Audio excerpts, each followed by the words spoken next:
A inflação de março foi de 1,62%, o maior índice dos últimos 28 anos. Se nós considerarmos 2022, somente nos 3 primeiros meses, nós já temos uma inflação acumulada maior do que todo o ano de 2017. Gás, combustível, carros, seja novos ou seminovos, não param de subir. E a pergunta que fica é quando os preços vão estabilizar? É exatamente isso que eu vou falar para vocês nesse vídeo. Repare esse gráfico que está aparecendo aqui na tua tela. Se nós observarmos o gráfico de março de 2022, ele é disparado o maior índice de inflação dos últimos anos. E isso aconteceu pelo aumento do combustível que nós tivemos aí nos últimos meses, né? No caso da gasolina, ela subiu 18% e do óleo diesel 25%. E aí esse aumento dos combustíveis acabou puxando aí o aumento de vários outros produtos. Em alguns lugares do Brasil, a gasolina já chega a R$ 8,00 o litro, e isso está assustando a população, porque o aumento do salário não está sendo compatível com o aumento do preço dos produtos, e a população está tendo um poder de compra menor. Prova disso é a pergunta que eu vou fazer aqui agora para você. O que R$100 hoje compram no supermercado?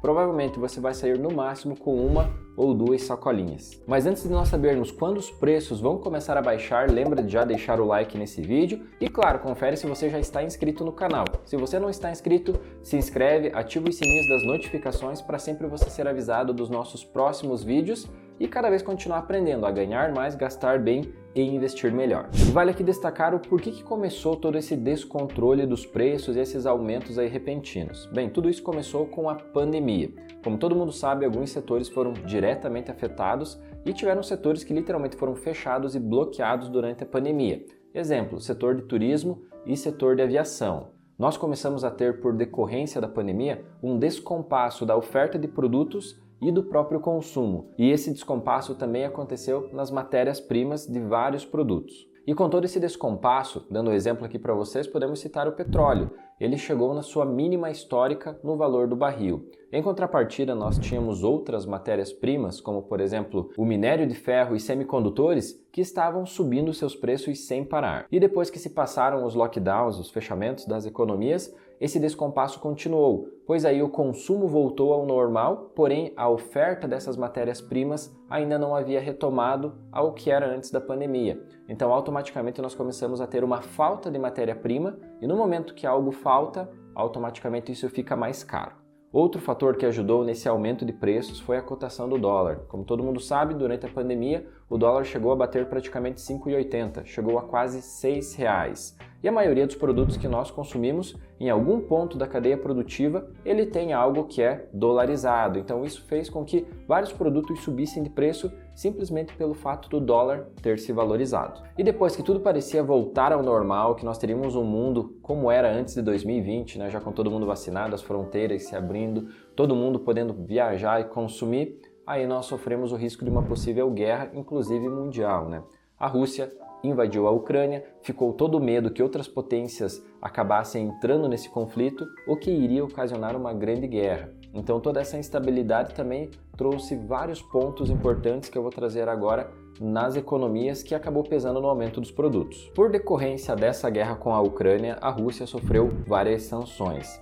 E com essas sanções, acabou, por exemplo, a oferta de petróleo no mundo ficando menor, porque a Rússia é uma grande produtora de petróleo e com as sanções alguns países pararam de importar petróleo da Rússia.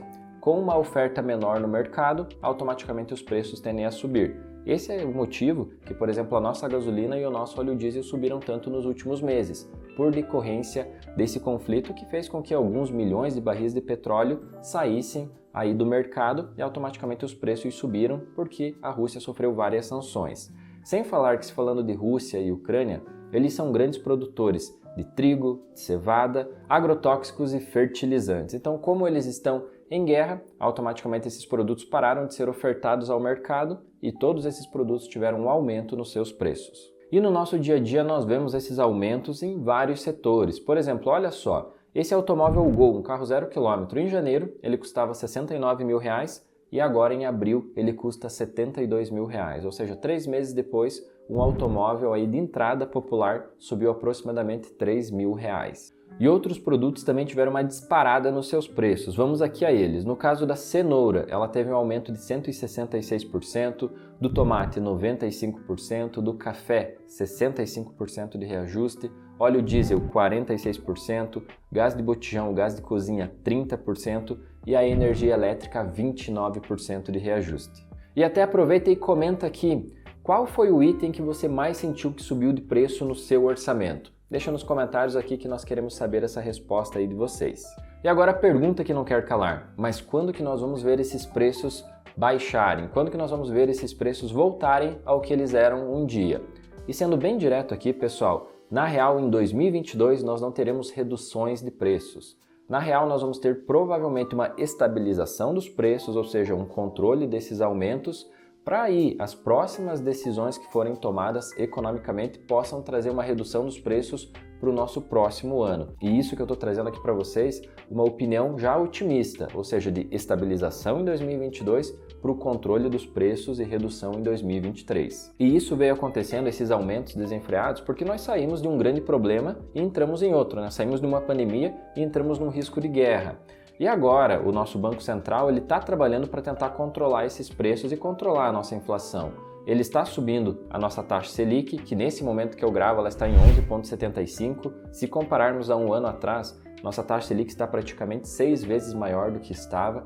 Então o Banco Central está tentando aumentar a taxa de juros para diminuir o dinheiro em economia, o dinheiro em circulação, e aí sim os preços tenderem a reduzir, porém isso não está acontecendo. E agora, no início de maio de 2022, o Copom provavelmente vai reajustar em mais 1% a nossa taxa Selic, jogando ela para aproximadamente 12,75%, justamente para fazer essa tentativa de aumentar o juro para diminuir consumo e controlar a inflação. E provavelmente ainda em 2022 nós teremos mais reajustes da nossa taxa Selic e temos até a possibilidade de ter uma das maiores taxas históricas do Brasil em 2022. Como vocês sabem, se a taxa de juros sobe, a tendência é que empresas e pessoas contraiam menos dívidas. Se elas contraem uma dívida menor, é menos dinheiro circulando. Com uma menor circulação de dinheiro, os produtos tendem a não faltar e aí nós temos uma estabilização e até uma redução dos preços.